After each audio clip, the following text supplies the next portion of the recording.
আসসালামু আলাইকুম। সাথে আছে আমি আছি তারিফ খান। আজকের পাঠ্য বিষয় আইসিটি পর্ব নাম্বার 20। আজকের পর্বে আমরা শিখব এক নজরে কিভাবে লজিক গেটগুলো অঙ্কন করা যায়। দেখো, আমরা জানি লজিক গেট প্রধানত দুই প্রকার: মৌলিক লজিক গেট, যৌগিক লজিক গেট। কিন্তু লজিক গেটকে সর্বমোটে 7 প্রকারে ভাগ করা যায়।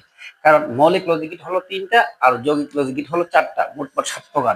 এই 7 প্রকার লজিক গেট আমি এক নজরে তোমাদের দেখা দিচ্ছি, একটু দেখে নাও। প্রথম লজিক গেট হলো আমাদের আহ এক নম্বর গেট হলো or gate.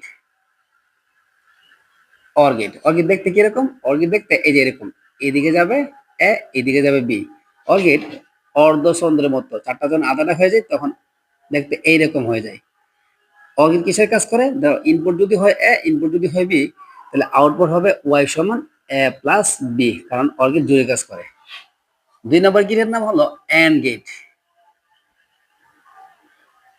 AND gate AND gate দেখতে কিরকম? আর এন্ড গেট কিসের কাজ করে? এন্ড গেট গুণের কাজ করে। এন্ড গেট দেখতে এদিকে যাবে এ, এদিকে যাবে এ, তারা পাশাপাশি হলো গুণ। গুণ ইংরেজি বড় হাতের অক্ষর ডি এর মতো দেখতে, ইংরেজি বড় হাতের অক্ষর ডি এর মতো। ইনপুট হলো এ আর বি, আর আউটপুট হলো ওয়াই। আউটপুট কিসের কাজ করে? এন্ড গেট গুণের কাজ করে। তাহলে এ আর বি পাশাপাশি কি হবে? গুণ হবে। অর্গেট দেখতে অর্ধচন্দ্রের মতো, এন্ড গেট ইংরেজি বড় হাতের অক্ষর ডি এর মতো। 3 নম্বর গেটের নাম হচ্ছে NOT gate. NOT gate NOT gate হবে একটাই থাকে ইনপুট। ইনপুট যদি এ হয়, তাহলে আমাদের আউটপুট হবে ওয়াই সমান এ নট। নট গেট তীরের মতো, তীরের মাথার মধ্যে একটা ফুটা থাকবে, ঠিক আছে? তাহলে অর গেট যুগের কাজ করে, এন্ড গেট গুণের কাজ করে, নট গেট তীরের মতো পূরকের কাজ করে অথবা নটের কাজ করে। এই তিনটাকে একসাথে বলা হয় মৌলিক গেট, মৌলিক লজিক গেট।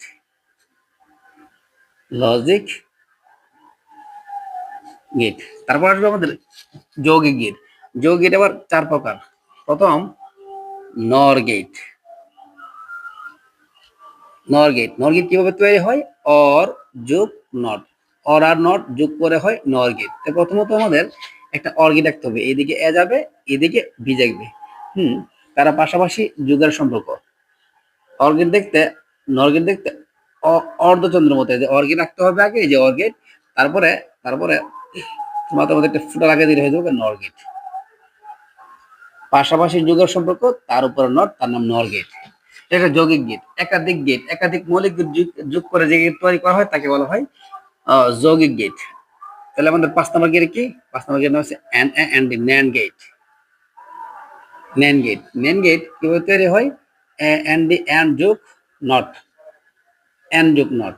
দেখো তো, আমাদের এই যে এদিকে যাবে এ, আর এদিকে যাবে কি বি। আর বি পাশাপাশি গুণের সম্পর্ক, মানে দেখতে ইংরেজি বড় হাতের অক্ষর ডি এর মতো।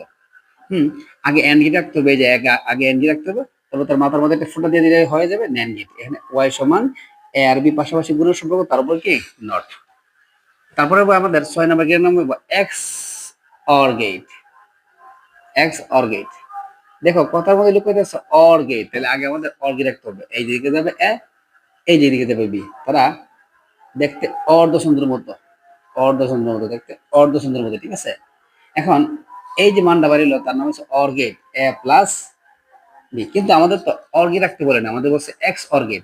এক্স কথাটার জন্য এই যে এখানে এইভাবে একটা টান দিতে হবে, আর এই টান দেওয়ার বিনিময়ে এখানে একটা এক্সক্লুসিভ চিহ্ন দিতে হবে, মানে যুগের মধ্যে একটা গুলা দিতে হবে, এক্স অর গেট। তারপর আসছে আমাদের 7 নম্বর এক্স নর গেট। এই যে এক্স নর গেট এর মধ্যে লুকিয়ে আছে নর গেট। তাহলে আমাদের আগে নর গেট রাখতে হবে। নর গেট দেখতে কিরকম? এই যে এখান দিয়ে যাবে এ, এখান দিয়ে যাবে বি। এর বি পাশাপাশি যুগের সম্পর্ক, তাদের উপরে ফুটা দিলে হয়ে যাবে নর গেট। ওয়াই সমান এ প্লাস বি হোল নট, এর নাম হচ্ছে নর গেট। কিন্তু আমাদের তো নাম দিয়েছিল এক্স নর গেট। এক্স কথাটার জন্য আমাদের এই যে এখানে এভাবে টান দিতে হবে, আর এখানে একটা কি করতে হবে? এটা গোলা দিতে হবে, তার নাম হচ্ছে এক্স নর গেট। এ হলো এক নজরের 7টি গেট। আমাদের মৌলিক গেট 3টা, যৌগিক গেট 4টা, মোট 7টা। যৌগিক গেট 4টারে আবার ভাগ করা হয়েছে। নর গেট এবং ন্যান্ড গেটকে বলা হয় ইউনিভার্সাল গেট। Universal gate. বাংলাতে বলা হয় সর্বজনীন গেট আমরা সর্বজনীন গেটের ব্যাখ্যা দিচ্ছি, আমরা এই গেটগুলোর ব্যাখ্যা দেওয়া হয়েছে পূর্বের কোন একটা ক্লাসে। এই দুটাকে আবার একসাথে বলা হয় বিশেষ গেট। বিশেষ, ইংলিশে বলা হয় স্পেশাল গেট। এগুলো এক নজরে সবটা গেট।